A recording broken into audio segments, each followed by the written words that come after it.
pinupuri, sinasamba kita. Dakilang Diyos at Panginoon, tunay ngang ika'y walang katulad, tunay ngang ika'y di nagbabago. Mabuti ang Diyos na sa amin ay nagmamahal. Gumaling kagad yung pamamaga ng kamay ko, tapos pangangati. Nagpapasalamat po ako kay Lord. Tapos natupad din yung na nagkaroon ako ng ipapabinyag ko sa mga anak ko.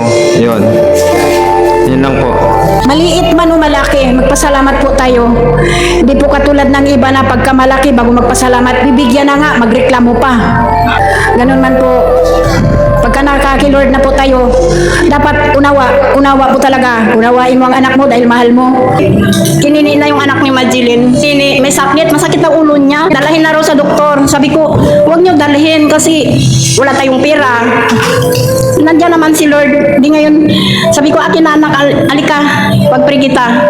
Yung ulo ko ba makirot? Aray, aray. Sabi ko, huwag kang magsabing aray. Sabihin mo lang, thank you Lord, thank you Lord. Hindi siya makatayo. Kasi po yung paa niya talaga masakit po, Pastor. Sabi niya, aray, sabi ko, huwag kang magsabi. Sabi niya, thank you Lord, ganun lang. Hanggang sa, maya-maya, nawala na. Naipapray ko siya na. Kaya, napapasalamat po ako kay Lord. Yun, gumaling silang dalawa.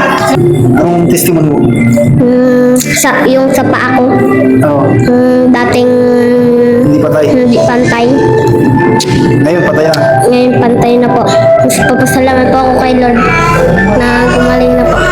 And right now, as a servant of the Lord, as I honor the altar and anointing of the prophet of this nation, as a servant of the Lord, I hereby decree and declare to release that predestined blessing, be unleashed and released to your people in the name of Jesus. Father, in the name of Jesus, sa mga sandaling ito, tinanggap ko na ang aking bahagi. Kasaganaan, kagalingan, kapayapaan, this is always my portion.